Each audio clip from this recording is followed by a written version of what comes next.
அனைவருக்கும் வணக்கம். நம்ம டெட்டு தேர்வு சார்ந்து திருப்பூர் எஸ்எஸ்டி படிப்பகத்தின் மூலமாக நீங்கள் தேர்வு எழுதி பதிவிடக்கூடிய அந்த மதிப்பெண்கள் பார்க்கும்போது ரொம்ப சந்தோஷமாக இருக்குது. உங்களுடைய ஆர்வத்துக்கு வாழ்த்துக்கள். நம்ம இன்னைக்கு பார்க்கக்கூடிய தமிழ் இலக்கண தலைப்பு போலி. போலி அப்படின்னா பெருசாக ஒன்றும் இல்லைங்க. ஒரு சொல் என்ன பொருள் தருதோ அதே சொல்லல ஒரு எழுத்தோ மாறி வேற ஒரு எழுத்து வந்தாலும் கூட பொருள் மாறுபடலை அப்படின்னா அது போலி. அது எப்படின்னு நம்ம எடுத்துக்காட்டு பதனத்தையும் இங்க அறம் செய்ய விரும்பு அப்படின்னு ஔவையோட வாக்கு இருக்கு. அரணெனப்பட்டதே இல்வாழ்க்கை அப்படின்னு வள்ளுவனுடைய வாக்கும் இருக்கு.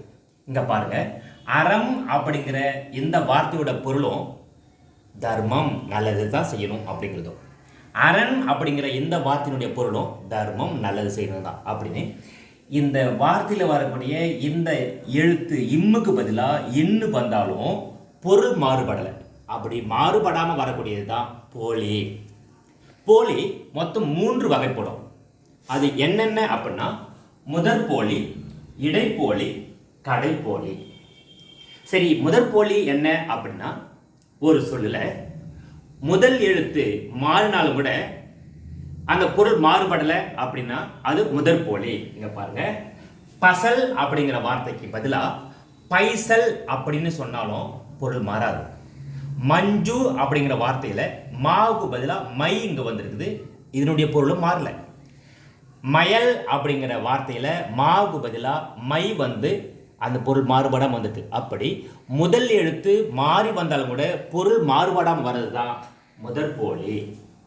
அடுத்து இரண்டாவதாக இடைப்போலி அப்படின்னா இடையில வரக்கூடிய எழுத்துக்கள் மாறினாலும் கூட பொருள் மாறுபடலை அப்படின்னா அது இடைப்போலின்னு சொல்றோம். இங்க பாருங்க, அமைச்சு இங்க மாவுக்கு பதிலாக இங்க மை இடம் இருக்குது, அமைச்சுன்னு வந்துருக்குது. இந்த அமைச்சு என்ன பொருள் தருதோ அதுதான் அமைச்சுன்னு தருது. இங்க பாருங்க செகண்ட்ல இளஞ்சு, இங்க இல்லை.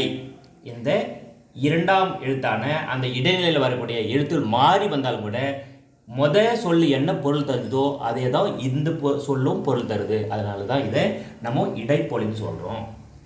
மூன்றாவதா கடைப்போலி. அந்த சொல்லுல கடைசி எழுத்து மாறினாலும் கூட பொருள் தரல அப்படின்னா அதை நம்ம கடைப்போலின்னு சொல்றோம். இங்க ஏற்கனவே நம்ம சொன்னோம் அறம், அரண். அது போல தான் அகம், அகன். இங்க கடை சேர்த்து இம்முக்கு பதிலாக இன்னு வந்திருக்குது. ஆனா அகம்னு என்ன சொன்னமோ அதனுடைய பொருள் தான் அகன்ங்கிறதும் வெளிப்படுத்துது. இங்க பந்தல் அப்படிங்கிறது இல்லுக்கு பதிலாக இங்க இரு வந்துருக்குது. இங்க என்ன பொருள் சொல்றதோ அதே பொருள் தான் இதுவும் தருது. அப்படி ஒரு எழுத்து வரக்கூடிய இடத்துல வேற ஒரு எழுத்து வந்தாலும் பொருள் மாறுபடாததான் நம்ம போலின்னு சொன்னோம். அந்த போலி 3 வகைன்னு சொன்னோம். அந்த 3 வகை என்னென்னு சொல்லிட்டோம். சரி, இது மட்டும் தானா?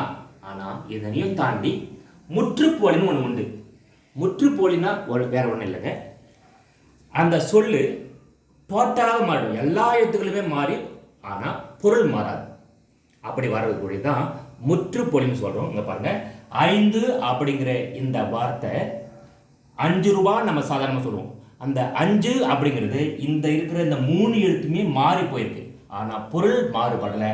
அப்படி பொருள் மாறுபடாமல் அனைத்து எழுத்துக்களும் மாறி வரக்கூடியதான் முற்றுப்போலின்னு சொல்கிறோம்.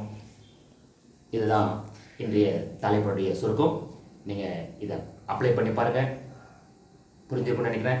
மீண்டும் வேறு ஒரு தலைப்பில் சந்திக்கலாம். நன்றி. நட்புடன் நான் ரமேஷ் நெவலி.